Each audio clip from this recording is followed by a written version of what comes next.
ஆமீன். கர்த்தருடைய நாமம் மகிமைப்படுவதாக. நீங்களும் 9:30 உட்கார்ந்துருக்கீங்கன்னு நினைக்கிறேன். 9:10 மணின்னு சொன்னாங்க.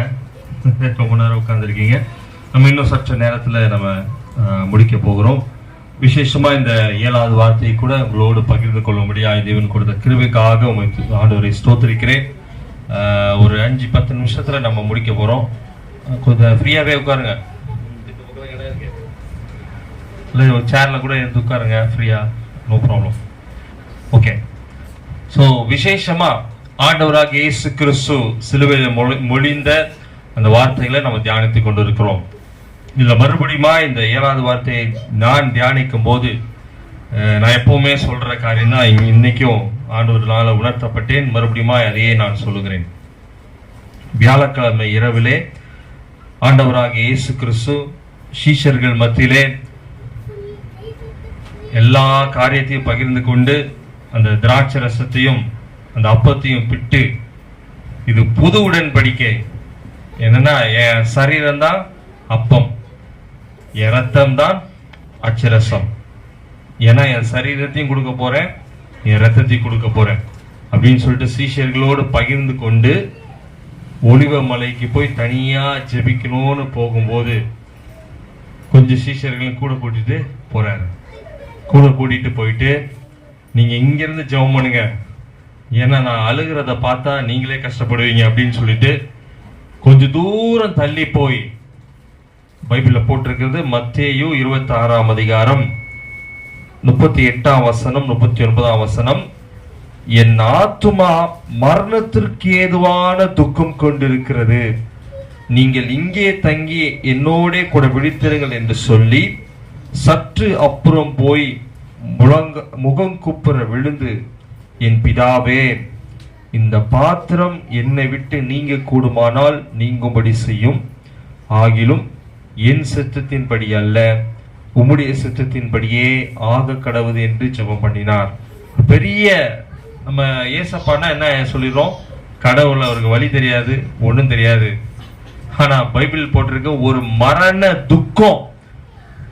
இன்னைக்கு சிலுவையில் அறையிறாங்கன்னா, நேத்தே என்ன ஆயிடுச்சு, அவருக்கு பயங்கர மரண துக்கம். லூக்கால வாசிக்கும் போது அவரு முழங்கார் படிட்டு ஜெபம் பண்றாரு.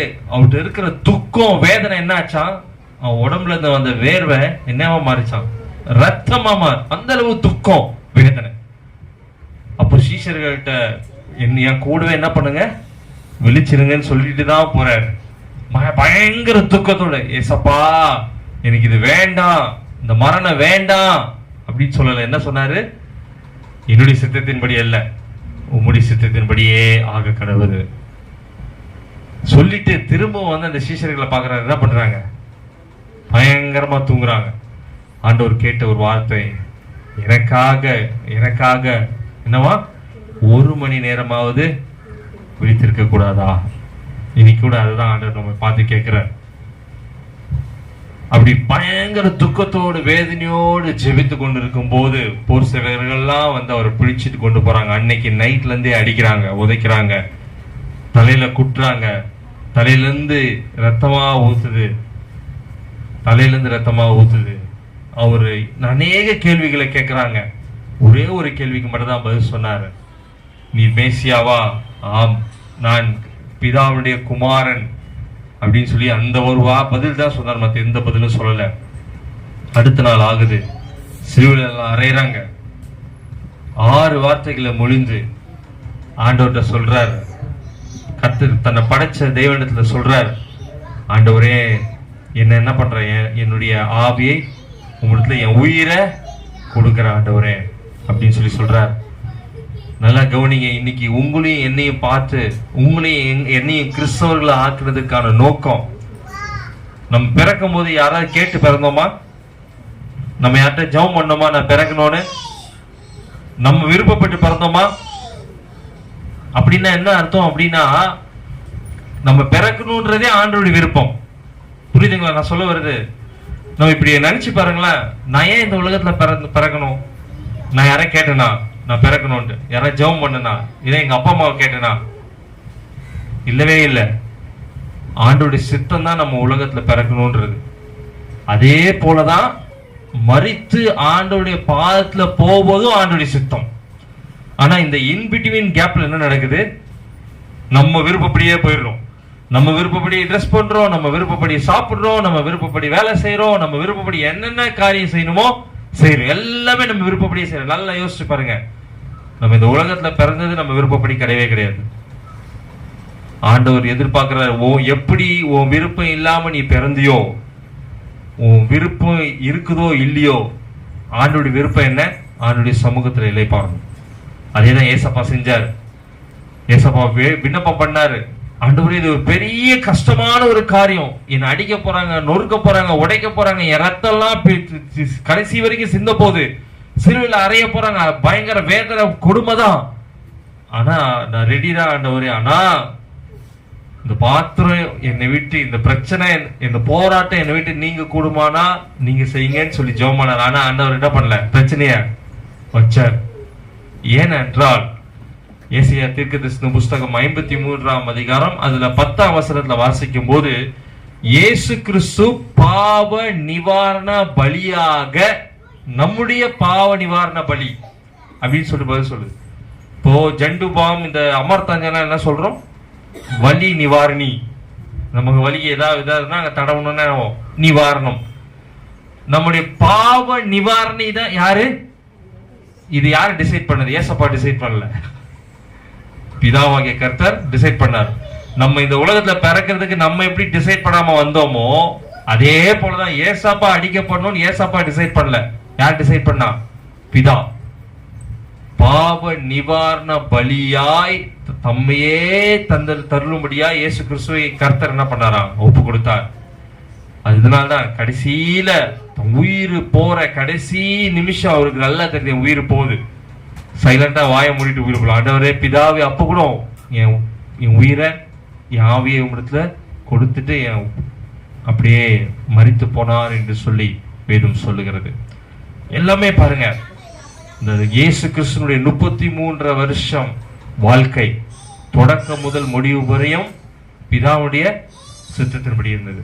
இன்னைக்கு நம்ம வாழ்க்கை ஆண்டவர் சித்தத்தின்படி இருக்கா? நம்முடைய நடக்கைகள், நம்முடைய செயல்கள், நம்ம பேசுற காரியங்கள் எல்லாம் ஆண்டவர் சித்தப்படி இருக்கா?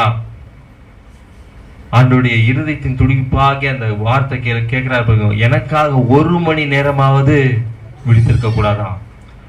இன்னைக்கு நமக்காக விழிச்சிருந்து ஜெபம் பண்ணுவோம். ஆண்டவரே எனக்கு இது தேவை, அது தேவை, இது தேவை. அங்க கேட்கிற காரியம் ஏசப்பா கேட்கிற எனக்காக 1 மணி நேரம். நம்மள கண்களை மூடி ஜெபம் பண்ணலாம். ரொம்ப நேரம் நம்ம உட்காந்துட்டோம், நம்ம கண்களை மூடி ஜெபம் பண்ணலாம். கண்களை மூடி ஜெபம் பண்ணலாம். எல்லாரும் உள்ளத்தை திறந்து ஆண்டவர் நோக்கி பார்ப்போம். இது முடிஞ்சோன்னு பாட்டாமா? இது முடிஞ்சோன்னு பாட்டா பாடுவீங்க? முடிவரை ஓகே, நம்ம உட்கார்ந்து அப்ப ஜெபம் பண்ணலாம். கண்களை மூடி ஆண்டவரே ஆண்டவரே என்று சொல்லி கூப்பிடலாம். 33 வருஷம் மட்டும்தான் இயேசு கிறிஸ்து இந்த உலகத்துல வாழ்ந்தார். நானே 33 எல்லாம் தாண்டி கடந்து போயிட்டேன். ஆனா இன்னைக்கு வரைக்கும் என்னுடைய சித்தத்தின்படி இந்த உலகத்துல நான் வரவே இல்லை. தெய்வ சித்தத்தின்படி தான் வந்திருக்கிறேன். ஆனா செய்யற ஒவ்வொரு காரியமும் என்னுடைய சித்தத்தின்படியே செஞ்சுட்டு போயிடுறேன். நிறைய காரியம் ஆண்டவருக்கு பிரியமில்லாததே செஞ்சுட்டு போயிடுறேன். இன்னைக்கு நம்ம எல்லாரும் என்னோடு சேர்ந்து ஆண்டவர்கிட்ட அர்ப்பணிக்கலாம். ஆண்டவரே, நீர் எப்படி தொடக்கம் முதல் முடிவு பரியந்தம் உம்முடைய ஆவியை, உம்முடைய உயிரை கொடுக்கும் போது கூட, பிதாவே உம்முடைய கரத்துல சரண்டர் பண்ணிட்டு நான் போறேன், நீ உம்முடைய சித்தத்தை நிறைவேற்றிட்டு நான் போறேன், நீ உம்முடைய சித்தம் எல்லாம் முடிஞ்சிருச்சு அப்படின்னு சொல்லிட்டு நிறைவேற்றிட்டு போறேன் என்று சொன்னீங்களோ அதே மாதிரி வாழ்க்கை எனக்கு தாங்க. எல்லாரும் நம்ம மார்பிள்ல கையை வைத்து, ஆண்டவரே அதே ஒரு வாழ்க்கை எனக்கு தாங்க, எனக்கு அப்படிப்பட்ட வாழ்க்கையை தாங்க சுவாமி. ஒரு சம்பவத்தை மாத்திரம் நான் ஜெபத்திலே நான் சொல்லுகிறேன். இதை பார்த்து கொண்டிருந்தான் ஒரு பெரிய அதிகாரி இயேசு கிறிஸ்துவை சிறையில அடைத்தது முதல் அவருடைய உயிர் பிரியும் வரை பார்த்து கொண்டிருந்தான் ஒரு அதிகாரி. அவருடைய காரியங்களை பார்த்து கொண்டிருந்தான் ஒரு அதிகாரி.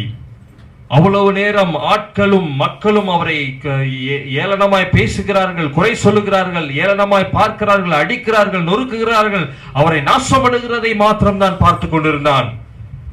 சிலுவிலே அறையப்பட்டு இயேசு ஆயிற்று என்று சொல்லும் போது இயேசுவே, என்னை உம்முடைய பாதத்துல நான் சமர்ப்பிக்கிறேன், என் ஆவியை சமர்ப்பிக்கிறேன் என்று சொல்லும் போது ஒரு பெரிய நிலநடுக்கம், ஒரு பெரிய பூமி அதிர்ச்சி, ஒரு பெரிய காற்று சூறாவளி, இயற்கையே அதிர்ந்து போகிற காரியத்தை பார்க்கும்போது அந்த பெரிய அதிகாரி, 100க்கு அதிபதி என்று சொல்லி வேதத்தில் எழுதப்பட்டிருக்கிற அந்த மனுஷன் சொல்லுகிறான், இவர் உண்மையாகவே நீதி உள்ளவர், இவர் உண்மையாகவே நீதிமான்.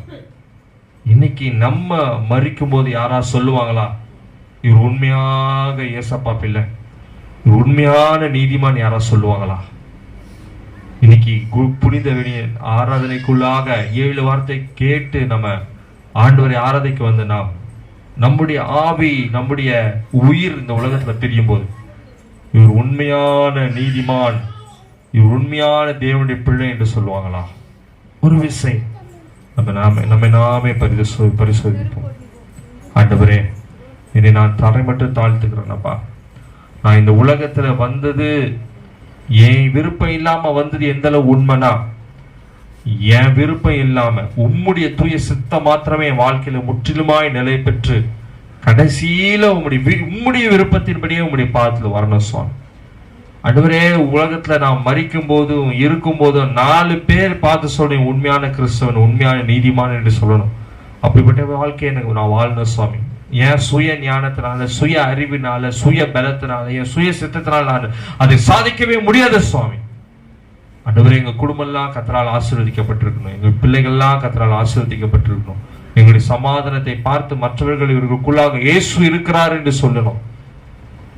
அன்று பேதுரு கொஞ்ச நேரம் தான் பைபிள் சொல்லுது, பேதுரு அந்த பக்கத்துல இருந்துட்டு ஏசப்பாவை சபிக்கவும் சாபம் பண்ணவும் அப்படி பேசினான்னு சொல்லி சொல்லப்படுது.